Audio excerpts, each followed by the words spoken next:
it's an exercise I think we all can probably do in our lives, is every once in a while just reset and say, what can we do as opposed to what we used to do? Can we make a change here? Because, you can have the best people with bad processes, and, it's destined to fail. The Toe Trend Podcast. Dynamic conversations with industry experts and special guests. Featuring your hosts, Shelli Hawkins and Dennis McGowan. Brought to you by Autura. Welcome back, everybody, to the Toe Trend Podcast. Happy Friday. It is a Friday afternoon. I'm not sure where everybody is today listening, but I hope you're having a fantastic day. Dennis, we are in episode 4. Can you believe it? Crazy. We're just rolling along with these already. It's been a lot of fun, and we've got some great episodes out so far, and looking forward to recording this one as well. I even sent the podcast to my mother to listen to, and my mom in her beautiful Southern voice says, "Is Dennis also on there?" And I go, "Mama, yes, Dennis is on there." She goes, "Well, I'll have to listen to it." And I said, "Mama, let me know what you think about it." She said, "I will, precious." I love that she's listening because I'm on it, not because you are. That's incredible. Exactly. Well, we can't ignore these two amazing individuals that we have on, Dennis, but let's talk a little bit about what we're going to be talking about today.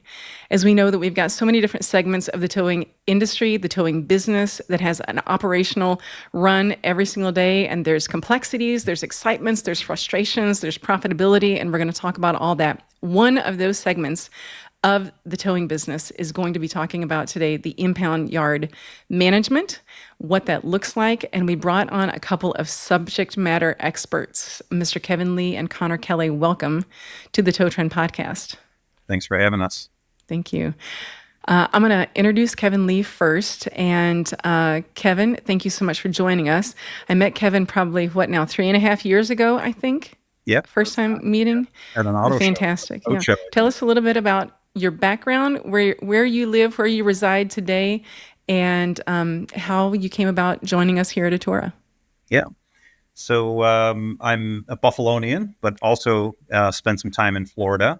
I've had the pleasure of running 3 different lives in the automotive industry in my lifetime, including running a large dealer group and then starting a software company, and then joining in with Autura and becoming a towing advocate, and just love that part of my career. It's one of my favorite parts of the life I've lived. But so I'm glad to be on this call with everybody. You just glazed over that you started a software company. You just glazed right over it, Kevin. What happened there, buddy? No, you know, Kevin to me, above all, is an entrepreneur, but entrepreneurs in their heart and soul are problem solvers. So Kevin saw an opportunity for a problem to be solved in the dealer world. And talk a little bit about what happened. Yeah, so we thought we could teach dealers how to unhook from some of these, large big box auctions and run auctions themselves. And it worked. It was a very successful business. It was called Auction Simplified, that was acquired by Autura. And that's when I started to get introduced to the towing industry. And it's so much fun because we're doing the same thing now for the towing industry, sort of teaching them how to be tremendously profitable in an area of the business where I think is sometimes underserved. It's the many towers call it the disposal, area instead of the profit center. True. That can really be. So it's, that's what I've been up to. True. Thank you. Konner Kelly, so excited to have you here. I think I got to see you in person, about 6 months ago? Does that sound about right? Somewhere around in there? Yeah, somewhere around. The days blur sometimes, but yes. It certainly does. A little too long. But I remember meeting you, I think it was 2 years ago at the tow show in Fort Worth, Texas. Right. Was 2 years ago, you brought the entire crew of Integrity Tow to meet up with all of us, and it was fantastic. Tell a little bit about you, your background, and I'm always, of all things, curious. For those that grew up in the towing industry, they inherit the towing business is one thing, but for someone like yourself to come from not being a part of towing, not inheriting a towing company, tell us about yourself and how you ended up here. Yeah, of course. I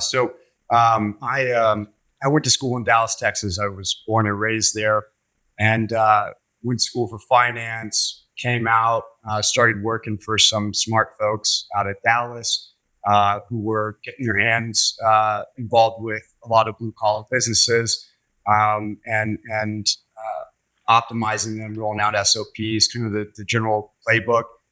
So I eventually took that knowledge and grabbed a good friend of mine, Roger Johnson, and asked if he would be open for kind of sponsoring a search to go find a company to acquire and operate. And that led us in March of 2023 to acquire Limited Recovery, which it was at the time around 50% repossessions and the other 50% private property impound.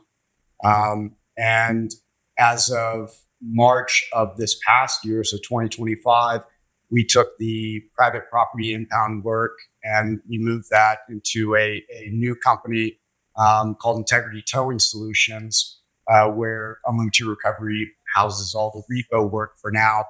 And so been operating Unlimited Recovery now since March of 2023, coming up on 3 years, and Integrity Towing Solutions is about to hit the 1 year anniversary. So no experience in either of those two towing verticals prior to stepping in, prior to Unlimited Recovery. So it's been a lot of fun learning, and definitely had some great lessons along the way. But excited to now be a proponent for professionalizing private property impound. So, what you didn't mention is the amount of time that you guys put into picking an industry to invest in and then deciding on the total.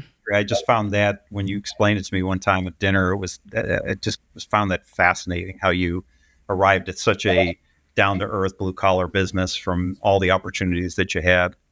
Absolutely, yeah, and there was a big appeal, especially on the private property impound side, because we noticed that property managers, especially in some areas where there isn't there's not all that many options, and people are used to these towers having sharp elbows and not the best business acumen. So it's kind of a necessary evil that they need to have in place, especially if they have parking issues.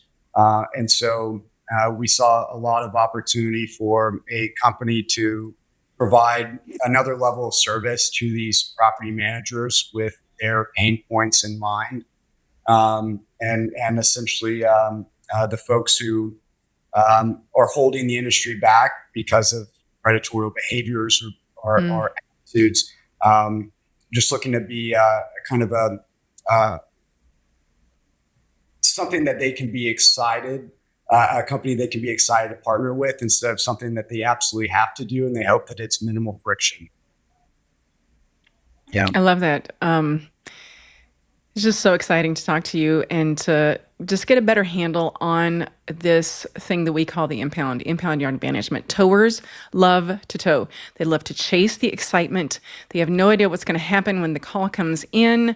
They go out to the scene. They recover it. It is an adrenaline rush to upright that tractor trailer, or like in Dennis's case for his first tow, what did you do? Extract a vehicle out of a laundromat. What was it? That is correct. Yeah, I had to pull one out of a laundromat and another one off a fire hydrant. That was yeah.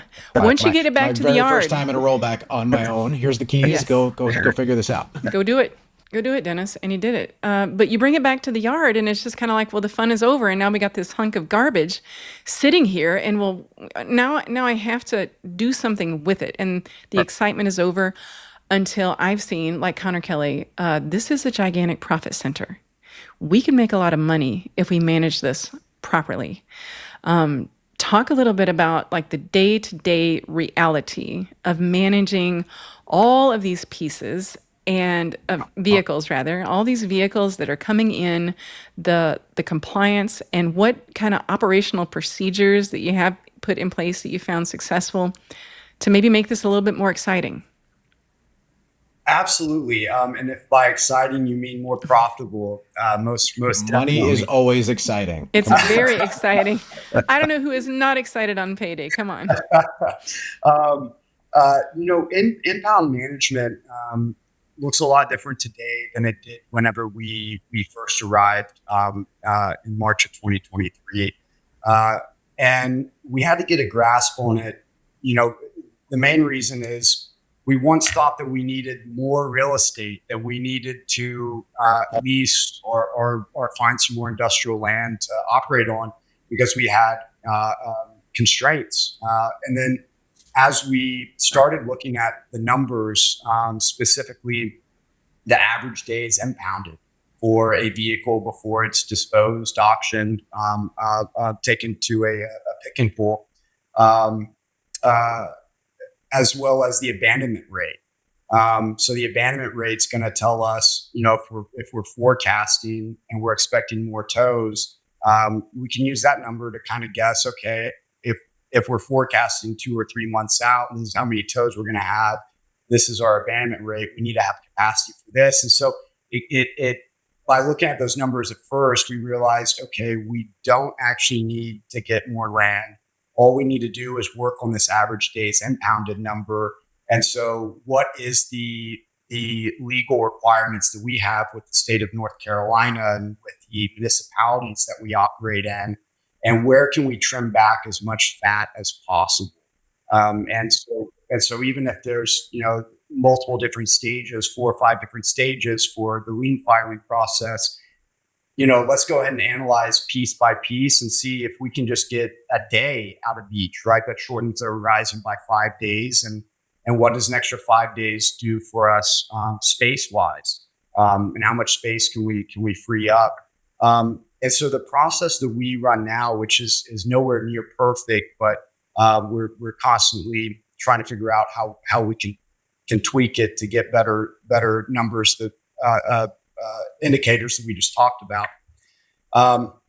So we have an overflow yard. There's 3 yards that we operate on for Integrity Towing Solutions. One of them is in a different market, which is big enough not to require an overflow yard. And then our main yard, which is in Raleigh, we need to have the overflow yard just because we don't have enough capacity at that one yard for a vehicle to sit for the 3 to 4 months it takes to file the lien and have the right to dispose or auction the vehicle.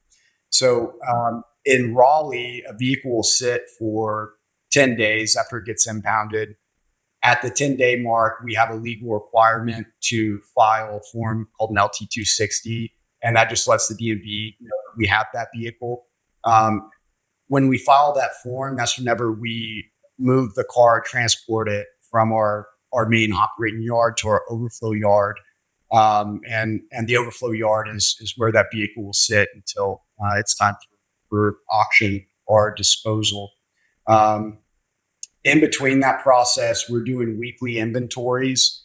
We want to know, and we use Dispatch Anywhere as our hub.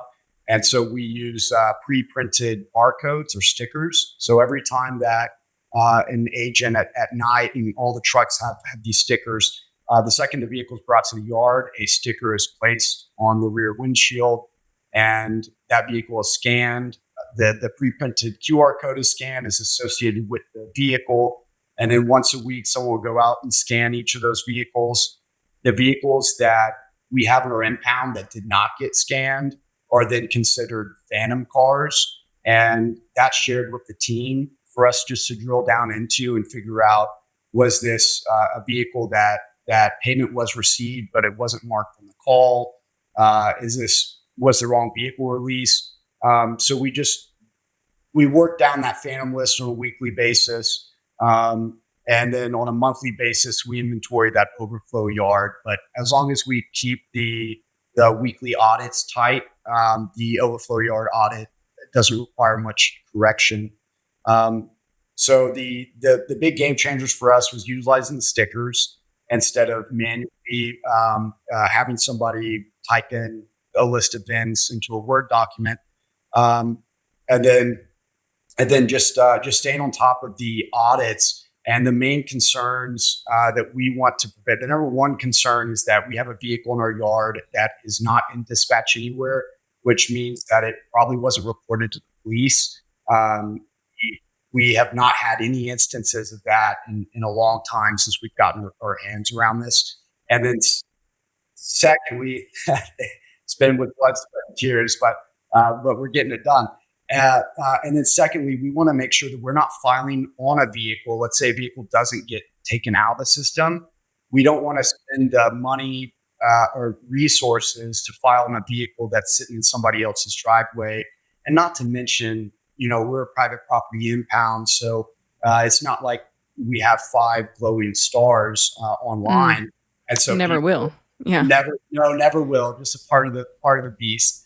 But if people get a notice and they go online and then they start thinking that we're, trying to steal a vehicle from them because it's in their driveway, instead of it being an organizational oversight, those are the two greatest benefits around us getting our thumb over impound management. So, what I love about what you said at the beginning is this aged inventory thing. It's such a under talked about idea in the lot management. A lot of companies look at storage, and the longer I have it in storage, we get more money out of it. Where you're looking at it like an inventory lot. So turning inventory faster is way more valuable because you can free up space and keep filling it with additional inventory. I love that. I love the way you started that off that way. That's really great to see. Yeah, cars sitting at crewing storage, is great if they're getting picked up, but if they're not getting picked up after 10, 12, 15 days, that's that bill is getting to a point where, it might exceed the value of the car depending upon what kind of work you're doing, right? In your case, PPI is a little bit different than, your traditional accident towing. Yeah. What was your average days in inventory before you started this exercise compared to how it is today? Average days in inventory whenever we first started really looking at the numbers was hovering around a 200 day. Oh, wow. Mm-hmm. That is so it just way too long. And it really differs, as you guys know, state by state, just the loopholes that need to be jumped through. But in North Carolina, it's anywhere. If we run the process, everything works exactly to a T. There's no delay between the local courts. It should be no longer than 90 to 120 days. And so now we've been able to rein that back down to 120-ish days. There's some outliers like police holds and other components, but yes, and that shored up a lot of concerns because we were speaking with brokers and trying to find new space to operate on, but turns out the constraint was due to just not having our finger on the pulse. Do you see a difference in state versus out of state registrations? Most certainly. Out of state registrations, there is a little bit of a delay because we've got to work with their court to get the owner information to be able to send any lien holder or owner of the vehicle the registered mail needed to complete the lien. And so those out of state vehicles, they definitely weigh us down on that time. Yeah, I think we saw a lot of the same. When I was coming up, we had out of state cars that would sit sometimes 3, 4, 5 months because we were just waiting for paperwork to come back. There are still states that, or at least there were at the time, and there might even still be, whether it be states or even just local municipalities that aren't digital yet, right? Everything needs to be done by hand. Everything needs to be filed manually. People need to go in and actually physically file at the courthouse, which just slows the process down immensely for no good reason. I think that Dennis has got a fantastic story to share with us. All stories I feel like all towing stories in New York are sensational. I don't know about sensational. Sensational is What's the a word? rough What word word. do you want to use? Come on. No, it's there are things that happen. It's kind of, New York's a weird place, right? New York is one of those places where, anything can happen at any time, right?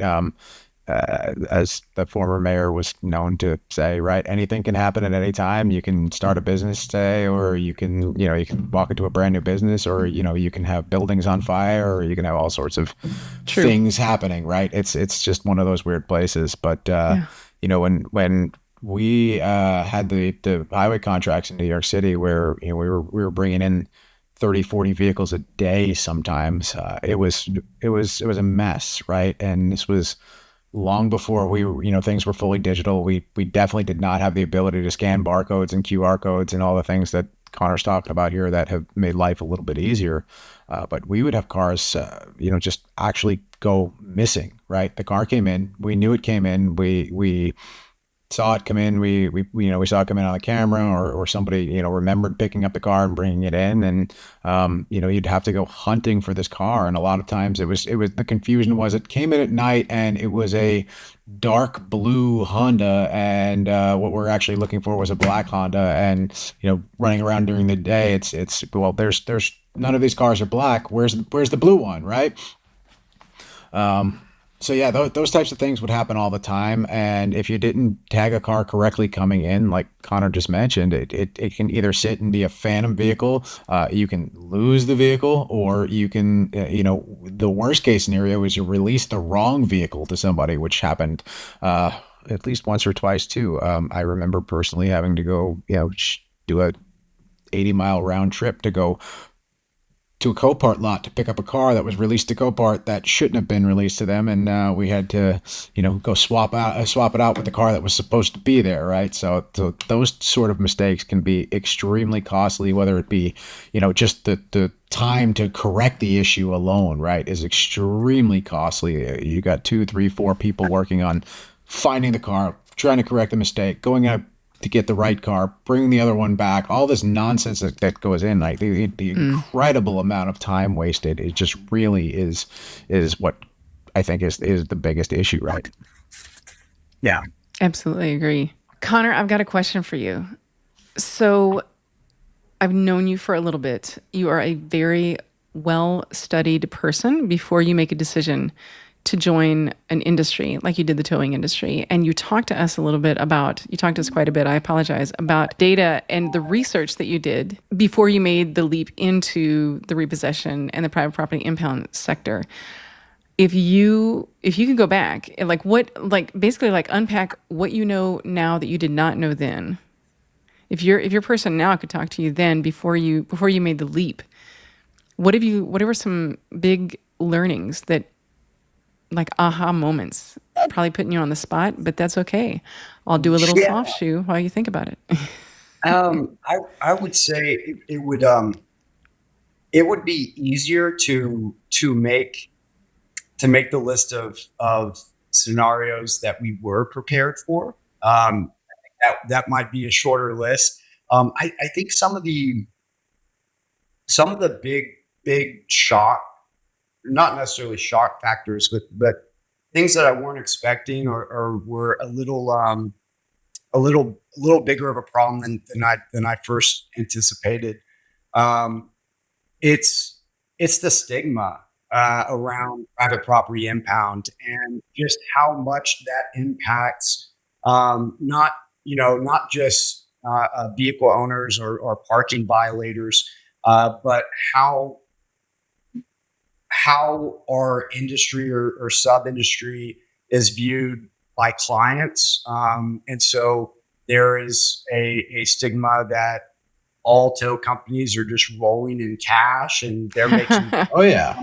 If you own a business, you're wealthy. Yeah. Yes. And they think every tow operator is just hiding cash under their mattress. And so how that comes across in situations that we experience, and that we are working to align expectations with how any professional service provider relationship should work.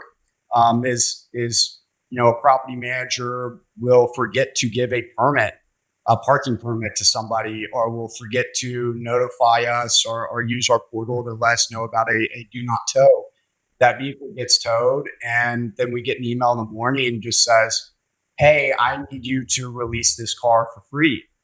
And it was a rightful tow by everything that we have in the agreement. We are aligned. We've done our job, but now you want us to give up the insurance, the rent, the 24/7 staffing. I still got to pay commission to that driver and their rate because it was still a rightful tow and they did their job right. And so having to correct that and say, hey, this was a rightful tow on our side. At a minimum, we need to have our costs covered here. And so, at a minimum, we can take out 25%, but we're going to need to invoice you for this, just because we provide the service that we were asked to provide, and we've got hard costs associated with that. So I would say the stigma, number one. Number two, it was something that was very attractive to this space, and that's the fragmentation, or fancy word for just the average amount of employees per company. And based off of a 2021 IBS report that I did a lot of digging into at the time, average tow company had 8 employees. And so, the fragmentation is a good thing, but also there are some cons to that. So because the subvertical private property impound, or really any light, medium towing, because it's so fragmented, these companies don't have a lot of money at the bottom line to spend on sophisticated service providers, software solutions, tools, consultants, things that other very mature industries have, that is lacking here. And so, there's not, and in a lot of other places that you go to, you're able to pay for knowledge, or pay for better processes, or help. And in this industry, just because we're trying to answer a lot of questions that may have not been asked or solved historically with other operators in our position, and the only way that we can answer those questions is by trial and error and force. And so I would say the fragmentation, or I guess the lack of maturity in private property impound and repo, those were two things that I didn't anticipate jumping into this, but now it's just part of the puzzle that we're trying to solve, and so it's accounted for, and we're moving forward. You mentioned the stigma, and I think that's something really important to talk about, right? The average consumer on the street, when they hear tow truck, they think of private property, they think tow away, they think repo, they think someone is coming to take your vehicle, steal your vehicle, quote unquote, right? That is the perception largely to the general public of what this industry does. And it is more of a smaller portion of the industry, right? I'd say the average tow truck owner is more of a roadside accident tower. This is a little bit more of a specialty product here, this private property towing. But there is a customer, right? Your customer is that property owner, that property manager, and you are providing a service to them. And I think that's what people don't think about in this context is that private property owner, the owner of that property, has a business to run, has apartments, right? That's somebody's parking spot. That's for their home that vehicle was removed from. That is a spot at a business that could be a potential customer coming in to use that business and might leave because there's not a spot, because there are vehicles parked where they're not supposed to be, right? So I love that we're having this conversation about stigma, because it really is something that we need to break publicly. The towing business is not here to steal your car in any way, shape, or form. we largely don't want your car, right? We want to get your car back to you. We just need to get it out of where it is, whether that where it is disabled on the side of the road, or involved in an accident in the middle of an intersection or a highway, or it's in somebody's spot where it's not supposed to be. Your car was where it's not supposed to be, and now it's with us, the towing company, because you left it or something happened to it that caused it to be there.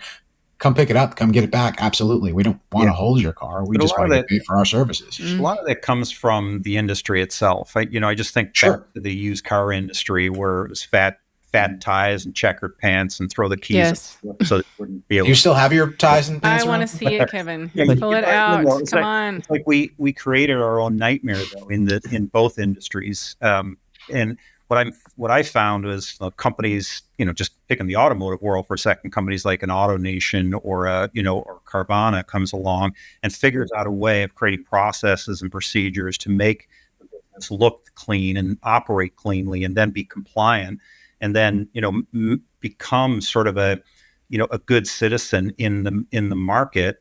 That's what one of the things I was fascinated about Konner when I first met him in his office was he was writing procedures that in the future they can use when they buy their next location, so they can duplicate the things that are working inside their company, including aged inventory and the way they hire managers and drivers, etc.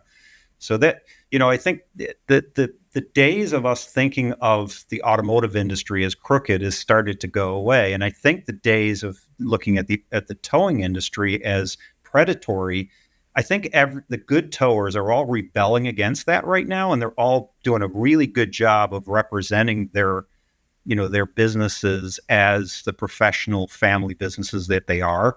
That's what I'm seeing in the companies I've visited anyway. Would you agree, 100%. Yeah, there is a national repossession association. And Konner Kelly, I'm going to challenge you today to create a national private property impound association. Did you just not hear how much the guy has on his plate? Do you accept the challenge? Because you of all things have proved yourself, not just on the podcast, but to us as your friends and colleagues, that you are extremely professional, bringing the professional to those industries and the challenges that you have there. So thank you. Yep. Maybe next year we'll see a brand new association spin up. Well, you and Roger have already gotten involved in state legislation and helping in the industry, right? Yes, sir. And I think anybody who is involved in private property impound and shares the same dream, that you inevitably will need to get involved with what's going on with your state, what's going on with your legislators, because if there that bad stigma, right, full circle, our lawmakers and folks in office, they're making decisions, some of them based on that stigma. And if we don't show up and speak to how business can be done, the right way to do things, how we're working to professionalize the space, then we won't have a seat at the table, and there's going to be rules and regulations rolled out that are made without the voice of the private property impound operators. And if that were to happen, that would be a huge shame. So it would be detrimental. Yeah. Sticking with the topic of professionalism, we all know that customers are customers, right? The vehicle owners are something we have no control over, right? We have no control over how they're going to show up. And I'm assuming 99 out of 100 customers are typically relatively reasonable, but we've all had those irate experiences, right? We've had the experience of, the person comes in, they're completely unreasonable. They want their car back. They want it back immediately. They're not paying $1. They're calling the police on you. They're going to sue you. They're going to call Congress. They're going to call Congress. They're going to call the president. They're going to get you arrested. You've heard it all, Dennis. You've heard everything, it all, right? I've had people break windows in the shop. I've had people, slam on bulletproof glass. People threaten, they get mad. It's a bad time for people. But Konner, what have you and your team discovered, and what kind of things have you put in place to de-escalate those situations and just try and make it as reasonable as an outcome and keep that level of professionalism? Absolutely. And, something that we've seen just, checking out other operations in different states. And I've had my car towed before in Texas a handful of times. I was gonna say that must be a Dallas thing, right? Dallas thing, definitely. Yes. But the attitudes from a lot of the vehicle owner facing positions, people tend to be very antagonistic, and they will. The attitude is, well, I have your car, so I don't have to listen to you. And there's a lot of folks who, that power dynamic, they enjoy creating that friction or creating some just kind of poking the bear. And so with our team, that was one of the first things. And every vehicle needs to be treated as if it were our own. And every vehicle owner, right? We don't know what's going on in their day before they show up, right? Let's have some empathy and understand their frustration. We understand where they're coming from. And we don't need to elevate or match. If they're elevating, we don't need to match them and elevate it forward. So how it's really de-escalation. And for the most part, people are incredibly reasonable and understanding if you don't antagonize them or hold their vehicle over their head. And so, there are still some hot-headed people, right? That you just, it is what it is. And in those instances, we speak to them in the same tone. We iterate the same message. If they're irate and they aren't understanding it, then if there's any threats, right, they know to call the police. We serve the police departments like most impounds as well. But it's really just meeting people where they're at, understanding their frustrations, and not escalating. Yeah. And treating people with respect, and just doing those things alone sets you apart from most private property impound dispatchers or customer service reps. Just the processes inside the facility and the way you answer the phone, just the way you flow a transaction when somebody calls in, and the way you answer that call. Every little bit matters on what creates that escalation that sends them sometimes over the edge. And you just think of like going to Disney, the way they create the lines and setting expectations on time. If your facility is set up right and your phone tree is set up right and your answering method is professional and kind, and that you do have some empathy for the person on the other end, because some of the customers that we've seen are in really bad situations. The cost of getting that car back might be the difference between food for their family. It's that sometimes at that level. And the day that we lose the compassion, I think, towards the person that we're towing for, or when we have their car, is sort of the day we've lost, the credibility in the industry. Because I think no matter where a person is in their life, you can always treat them kindly, even in a tough situation. And even if they're angry with you, you still can find a way to de-escalate and give them a reasonable experience under a very difficult situation. I want to see Dennis McGowan de-escalate someone at the window when he comes to Mike's Heavy Duty. I want to see that de-escalation, Dennis. I was not the de-escalator. I was the one that called in when it was already escalated, and they called in after. Yeah, I feel like you probably matched in that season. Yeah, of your no, life. I was. In my youth, we didn't have customer service as a core contingent of that particular part of the business. There was no Konner Kelly.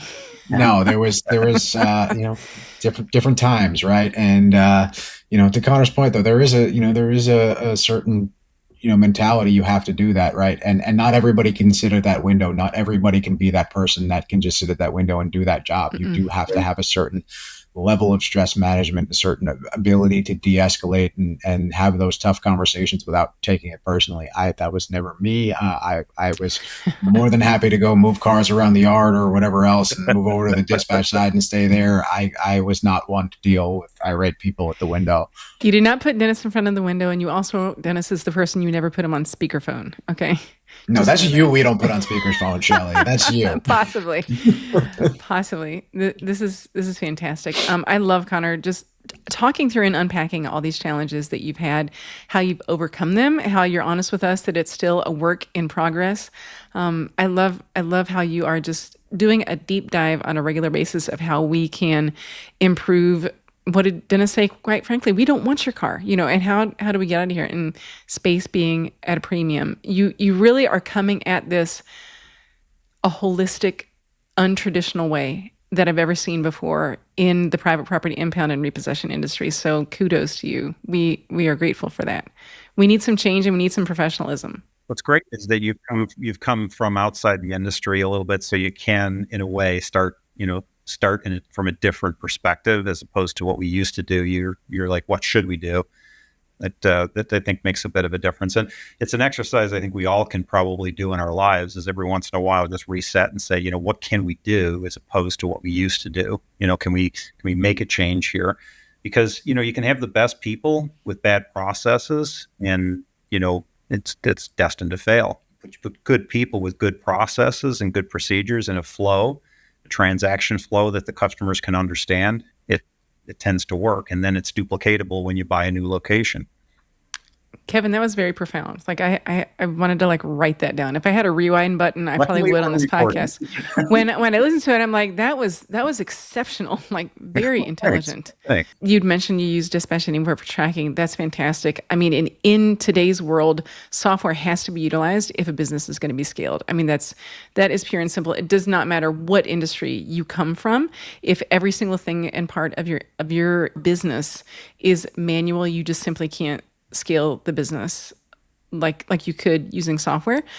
Additionally, I think about lots of tow yards. There's tow yards out there. There's impound yards. A lot of our towers have what I call a pick-apart, or where they're shipping parts out.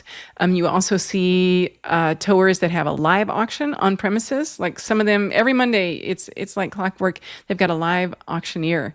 What have you found, Konner, to be the best way to be profitable and clear that impound yard for you? Absolutely. And really good question, because that is an area that we have really 180'd since getting involved with the operation. Previously, and thanks to the help from Kevin, initially all the Auction Simplify team, and then later the Autura team, really been fantastic partners in helping us figure out the vehicle disposition and streamline things. Whenever we first touch base in North Carolina, we were transporting all of our vehicles to LKQ on a rollback, and LKQ was essentially just the end client. And so we had the burden of moving all these vehicles on a weekly basis. And if they had any inefficiencies, we didn't have control over that. And so we ultimately wouldn't have control over how long a vehicle was sitting on a yard. And so we moved. What I'm hearing is you didn't have a whole lot of control. Didn't have a whole lot of control. You nailed it. And now switching today, right? We run a weekly auction with Autura. And that has been incredibly helpful, because we're no longer transporting vehicles. Once they make it to the overflow yard, that's where the auction happens. And people, they come visit, they check out vehicles prior to them being listed. And then we have a weekly bid. So we're no longer transporting vehicles. The average sale price has gone up a good bit, since now we have more buyers, more demand, less supply. And that has been fantastic. And now we're in control, because we know, for the most part, as long as it's not a completely burnt and abandoned vehicle that will need to go to a scrap yard, everything else will sell during that auction listing. And so it allows us to better forecast our needs, capacity wise. I love And, that. and, and Go it's ahead. streamlined cash flow. Yeah. Because now it's the weekly auction. So there's been a lot of benefits with us moving to a auction platform. There's been major growing pains, I'm sure, through this whole process from one platform to another, and what that looks like and payments. But you're here now, so I love that. I want you just to give yourself credit for the way that lot laid out, though. My gosh, when we went to visit, it's not just that it's an overflow lot. It's the cars are lined up. It looks like a beautifully run used car lot, even though it's a lot of scrap mixed in. This idea of inventorying once a week sounds like such a basic thing and maybe a time-consuming thing, but it's incredibly valuable because it's never an orphan car that just gets forgotten about. They know what they have on that lot every time, and what's the sort of the underlying benefit of that is the buyers that come to that lot to see cars in person, which a percentage of customers do. They don't just rely on photos online. They can, it's easy to comprehend what line to go in, what row is going to be sold this week, next week, the week after. I mean, they're literally lined up by the weeks that they're about to run. It's pretty great. Talk about how you arrived at that sort of method, because it's pretty unique. Yeah, of course. So our overflow yard, and we spent a lot of time, just sitting there with a Google Maps screenshot and just adding different color shapes for different areas and figuring out, okay, what's the best way, right? Where we need to have the vehicles that are coming up for auction, so 90 to 120 days after being impounded, they need to be accessible where we can pull all those vehicles out and put them in one place for showing and later the auction. And then the realization was, okay, well, if we are running an auction every single week, then we need two different auction areas. So an auction area A and an auction area B.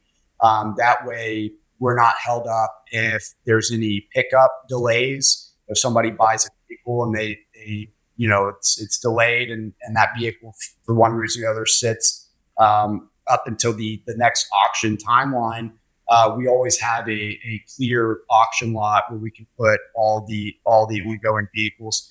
So every 10 days, we're moving the vehicles from our core operating lot to the overflow lot, and we stack them based on months. And so all the vehicles that were impounded in July have a section, August, September, and then those sections, we've got 4 months worth of monthly sections. So that would be 120 days. And then we have kind of our junk drawer, or the things that may have sat there longer than 120 days. We have a special section there. So we have our eyes on that. Like a Winnebago that's been there for half a year. What? Yeah. You have a Winnebago?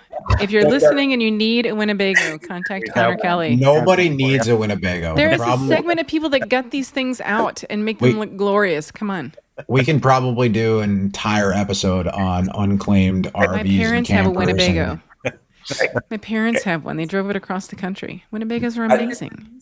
I think post-COVID, all the appreciation on those campers, RVs, Winnebagos, I think that's kept from people abandoning them at properties and getting us called to go pick them up. So no Winnebagos as of now. I do have some RVs, which, a lot of the times there's so much other material in there that you can't take them to a scrap yard. And yes, we have some jet skis, mopeds, and an RV or two that, if there's anybody who would like do a specialty for you. Yeah. Yeah. There are going to be towing companies that are listening to this, Konner, and they are just at their top of being frustrated. They're frustrated because they're managing the towing company, they're managing their commercial customers, they're trying to keep them happy, they're trying to keep their employees happy, so they're not showing through employees, and they have this massive mountain to climb of profitability to even think about organizing this impound yard. Talk a little bit about where in the world can they get started to even become close to what you have going on there, because no doubt you had the mountain to climb. without a second thought, the first thing, right? If you got a lot of great friends and advisors, and they say see it, measure it, manage it, and if You heard that right here. See it, measure it, manage it. Love it.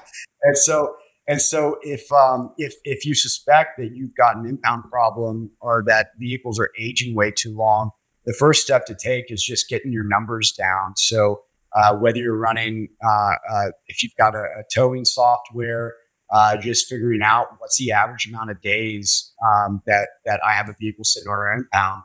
And then before that, if you find out, because we were in this position when we started, that we had a bunch of phantom cars in our virtual impounds, which is going to skew those numbers. So handle a lot inventory, figure out the phantom cars, get those removed, and then just go look at every vehicle released to a pick and pull or a vehicle that you've disposed of after you get in the lien.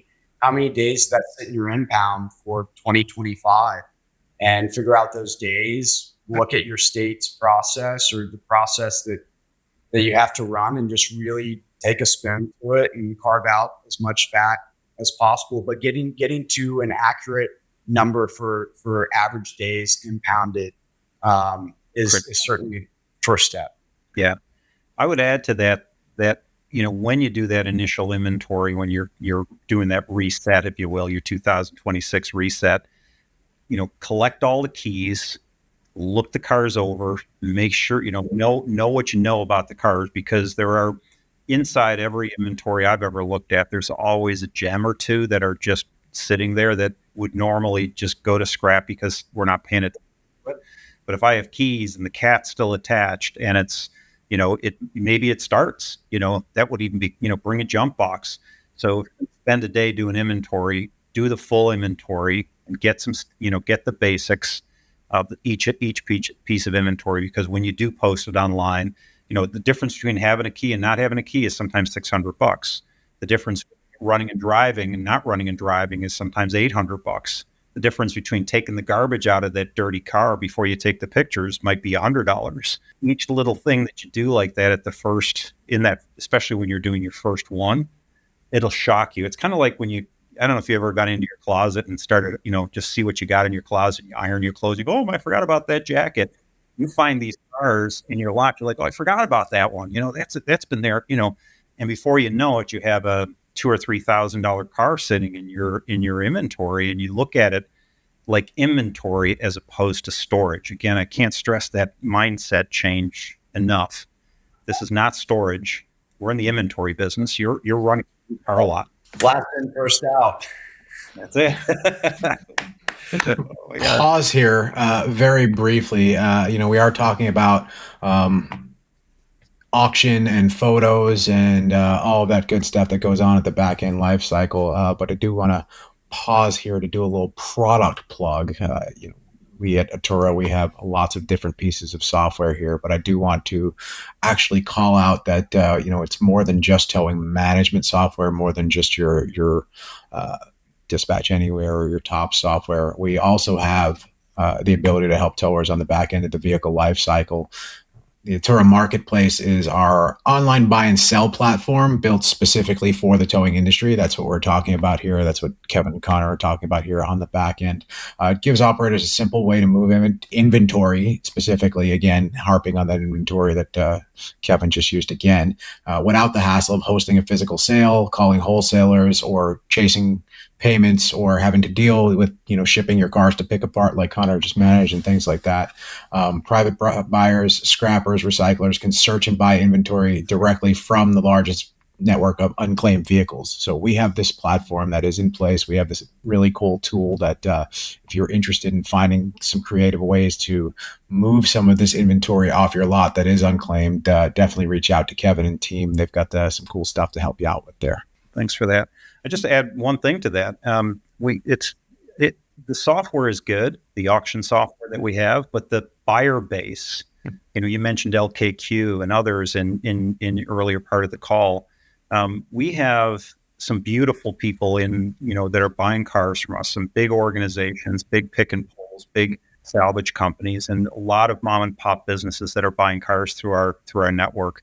we are pretty proud of the fact that customers are traveling way further than ever before to these auctions. For example, I think it's almost 50 miles for Konner's auction, particularly on the public and private side, which is pretty large for this class of car. These inexpensive cars are hard to move. They're not always running. So I would say that we're as Mike Winton, our CEO, says, it's sort of a tour guided process. We have a process that gets buyers for the auction that makes this thing really work. Because without buyers, there is no auction. So I want to call out, if there's buyers business, we thank you for your business. You're making this work for us and for our towers. Thanks for your business. It seems to me from an outsider perspective that it all is like growing parallel, because you're setting up to have the auction while the buyers are being contacted to set up to buy from your auction, and it just gradually builds. Am I on the right track here? Yeah, let Konner answer that one. Okay. How's it? Yes. Yeah. Absolutely right, and there's a direct correlation between the number of buyers that you have and the average sale price, and the number of buyers convert into the average number of bids, and so the support from the Autura team, and growing that buyer base, and by having a consistent auction, we're seeing more buyers, independent and commercial buyers. And we definitely see it in the average sale price per vehicle. And so that I think is the biggest. There are a couple auction platforms out there, but the resources that Kevin and the rest of the Autura team put towards growing that buyer market is definitely something that we have noticed, and what has created the success that we have today with the weekly auctions. So very grateful for that. One of the things that we like to talk about here on this show a lot is the future, and how technology and the future are going to shape this industry, and how this industry is going to shape technology. So actually, question for both of our guests here. Konner, we can start with you, but what do you see technology-wise for the future of especially your segment of the industry, private property towing? What do you see in the next 2, 3, 5, 10 years? He's going to conquer the world. I'll go ahead and tell everybody right now. He's going to conquer Raleigh first, move on over to the world following. I need some knock on wood, please. What does technology look like? There is so much room for improvement. The pace of change when it comes to technology right now, there's not a more exciting time to be alive. Because how many of our clients properties request, a lot of those can be streamlined. A lot of them are very standard. What sort of portals are going to exist for them? Will it be required for permit properties for someone to go out there and physically patrol for parking permits or registered vehicles? Right now, if I pull up to the airport to go park, right, I don't need to get a ticket because it scans my plate and knows how long I've been there and what I owe. And we're starting to see more sophisticated parking management tools or multifamily parking management tools come out. Right now, to operate a private property impound, because of the lack of technology, there's a lot of thinking involved.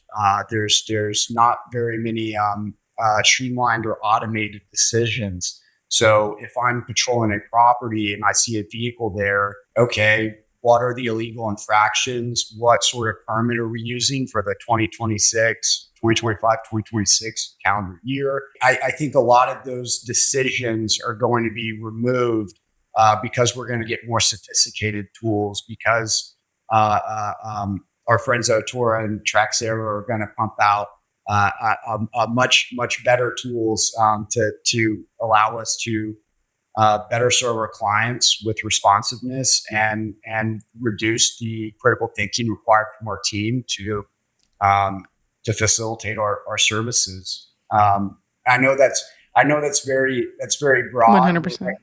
we're working on some internal tools to help better serve our clients. So if we talk again, I'll be happy to share some of that next Konner, time. we are always going to be talking. You know that, right? Fantastic. But yes, I see the industry maturing, the average amount of employees per shop going up.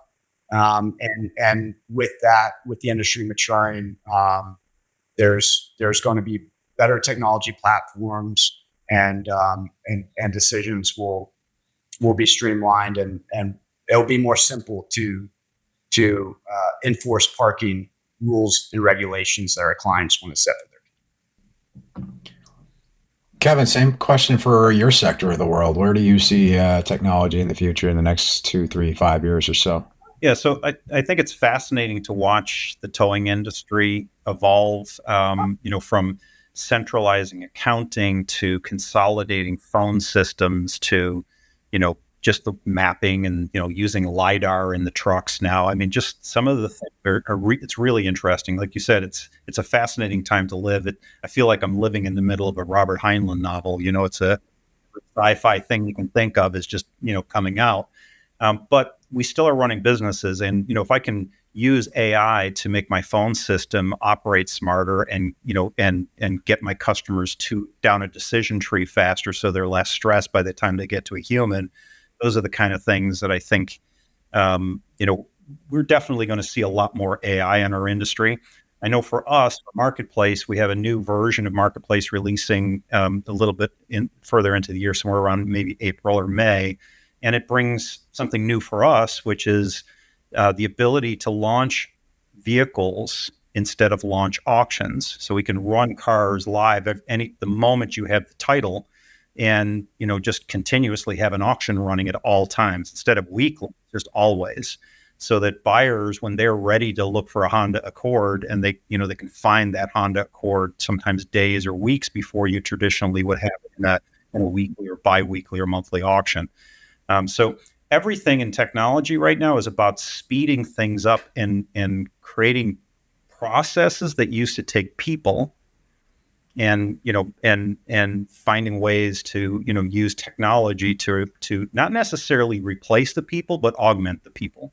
I don't think we'll see in this industry particularly. I don't think you'll see less people as Konner just mentioned. I think everybody will have a little bit more. This is what happened with technology in the past. We all thought, computers are going to replace everything, and then we needed technology experts in our companies, to be able to run the computers and run the AI. So but definitely, I'm excited about particularly like phone systems and routing systems and tracking my drivers and using AI for that. I think is super interesting, and it's nice to be in a technology company to see that stuff evolve. We would be remiss if we would not ask you one question a little bit off topic, Konner. You have employees. And so one topic that we hear on a regular basis is hiring and retaining employees. How's that working for you, and what's your secret sauce over there? Definitely. Yes, I can't speak as a subject matter expert. That is certainly a work in progress as well. But when it comes to retention, one of the first things we did was increase the benefit package. So looking at if we're talking about brand new hourly employees, what sort of positions are they also applying for, and what are the benefits the larger companies are offering? So if someone were to take a job at an Amazon distribution center or at a local Panda Express, how do we make the job competitive for kind of the range of employee that we're hiring? And so, we rolled out PTO, we doubled our health reimbursement, we introduced dental, vision, disability, life insurance. And so that has certainly helped with retention, and especially the PTO, which is done to they accrue PTO. Our mission to professionalize private property impound, it starts with the people. And so if we are not hiring people based on the values that we have, we will not be successful. So if we just hire any tow dispatcher, and especially someone with previous towing experience, maybe, they come in with that antagonistic attitude that we've got to trim back on. And so by filtering out and hiring the folks who they see the training, they get excited about joining, they get excited about what it is we're doing, retention certainly helps. Now it makes it's more difficult for us to place positions because we are being a little bit more picky about some of those soft skills. But the return is the less turnover and having a more cohesive team and not having to retrain as much. To dovetail that, really, it's just have a competitive benefit package. Look to see what other folks in your area, the same folks applying for a customer service dispatch job, a tow job. What does that listing you look like competitively outside of just hourly or annual comp? Being able to speak through that to an employee, or if it's an hourly earner, then being able to break down the benefits cost on an hourly basis. And just making sure that you're investing in the right people, a lot easier said than done. Yeah. One of the things I noticed at your company were the employees didn't feel like they were employees. They sort of felt like they were running their own little businesses within your business. You sort of empowered them to be, the person that's responsible for that position, not just a day-to-day hourly employee. How did you get to that point? How did you make them feel like they're running a franchise within your franchise? Yeah, that's another really, really great question. My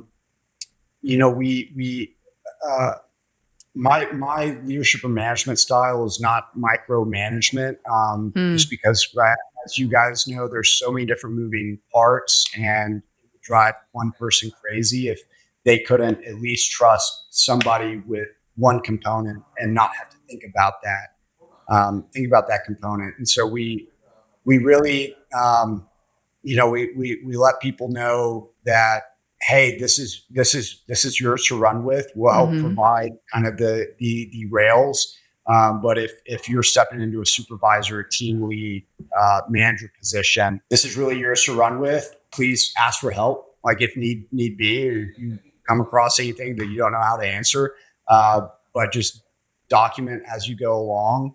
And when you give the reins to an employee like that, it is exhilarating. It is, I have the opportunity my employer has given me the framework. They've clearly communicated what the expectations are and the outcomes at the end of this. This is kind of what I'm thinking, but we welcome your leadership as a part of this. But, all ideas are welcomed. But at the end of the day, you own this part of the process. And for someone that is an up and coming leader, it just can be so empowering. And Konner, from the moment that I met you face to face, you make me want to be a better leader, a better communicator. And I mean that genuinely. You are just such a professional. And I'm so grateful that you have come into the towing industry. You found your way into our family in the towing industry to set some higher standards, to talk about the processes. We are really grateful for you to come on today. Yeah, I'm grateful to have such a great partner to support us in our journey. So really thank you all. You bet. This has been excellent. Yeah. Agreed. Fantastic Friday with some amazing people. Especially you, Shelli. I'm just going to say Kevin Leigh is just like the mentor for all of us. Like, Kevin, you've done a fantastic job from the very beginning. I'll just randomly call Kevin's cell phone. Be like, hi, I got to go by. I hope you have a great day. No, but he's just so full of wisdom, and you're so genuine about it, Kevin. You've seen, we need to listen because you've seen things succeed and fail, and probably more the failure than more the success. And we see companies across the nation that are succeeding. And I just want to run around like a cheerleader and share those learnings with everybody. And that's one of the reasons why they have the podcast. That's right. It's I think the great things about getting older is that every day people like Konner surprise me. You'll find somebody that's doing something that I've not heard of before. It's like, you think you know it all, and then you don't. You absolutely don't. This business is so complex. I mean, how many lines are on your financial statement? How many profit opportunities within that organization do you have to manage? How many, I don't like using fires, but how many situations are you managing every single day that, at the end of the month, it all consolidates into, wow, look how much money I made per transaction, and then you tweak it $10 and it's a big deal. It's like, Yes. Final thoughts. Yeah. Just on the solving problem component, if business is just the love of solving problems, then there is no shortage of business in private property impound. There's certainly an industry with a problem, right? We've got a lot of problems to solve, and we've got some great minds and some great tools to get us there and get us over the line and get us over to the future. This has been a wonderful conversation. Kevin, Konner, thank you very much for joining us. Look forward to this dropping soon, and you can find us all over the place, and it is at Meet Autura on our social media. So go ahead and look us up if you've got any additional questions. If you want to reach out to us, check out the website, and we will be around for you. If you guys need anything, please let us know, and we really love and appreciate being able to do this. Thank you. Perfect. Thanks, y'all.